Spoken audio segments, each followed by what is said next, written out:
Once upon a time, in a quaint village named Everbrook, nestled between rolling emerald meadows and a shimmering silver river, life was as serene as a painter's dream. The villagers, farmers, blacksmiths, weavers, and shepherds lived in perfect harmony, their lives intertwined like the threads of a grand tapestry. They shared their joys and burdens, their triumphs and trials, as though they were one great family. At the heart of Everbrook stood a magnificent oak tree, ancient and wise, its sprawling branches casting a protective embrace over all who sought refuge beneath it. The elders would often gather under its shade, sharing tales of heroism and wisdom, while the children played and laughed, their carefree voices filling the air like a melody carried on the wind. Everbrook's prosperity lay in its rich, fertile soil. Each year, the harvest was a time of abundance, celebrated with grand feasts where villagers sang, danced, and basked in the glow of their unity. They believed that as long as they cherished their land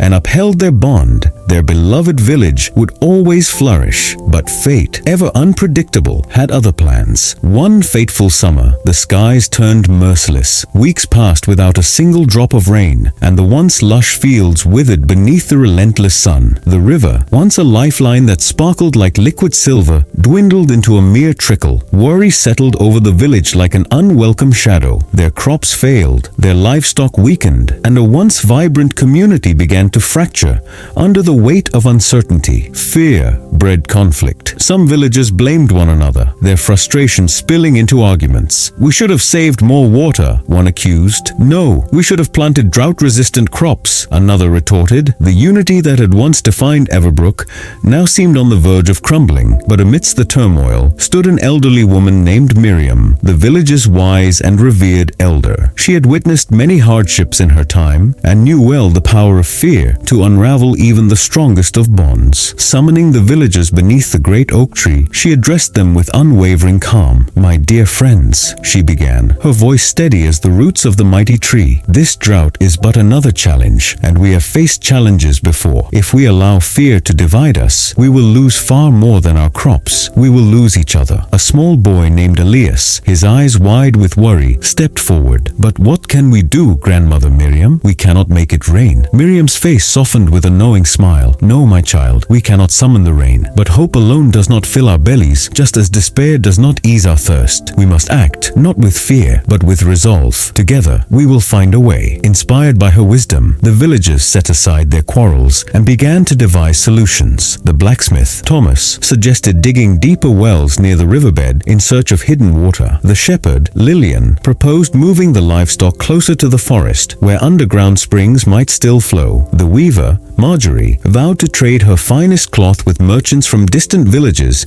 in exchange for food and supplies. Each villager, no matter their trade, found a way to contribute. The air of despair lifted, replaced by determination. Days turned to weeks. The well diggers toiled beneath the blistering sun, their hands raw and calloused, yet their spirits unbroken. Hunters ventured further than ever before, bringing back whatever nourishment they could find. Families rationed their food, ensuring that even the weakest among them had something to sustain them. And despite the hardship, laughter and hope returned to Everbrook. One evening, as Elias sat beside the parched riverbed, idly tracing shapes in the dust, he noticed something, a shimmer between the stones. His heart pounded as he leaned closer. A tiny puddle, no larger than his palm, had appeared. "Water!" he gasped, his voice a mixture of disbelief and joy. Scrambling to his feet, he ran to the village, breathless with excitement. "Come quickly! The water is coming back." The villagers rushed to the riverbed, their hearts pounding with hope, and sure enough,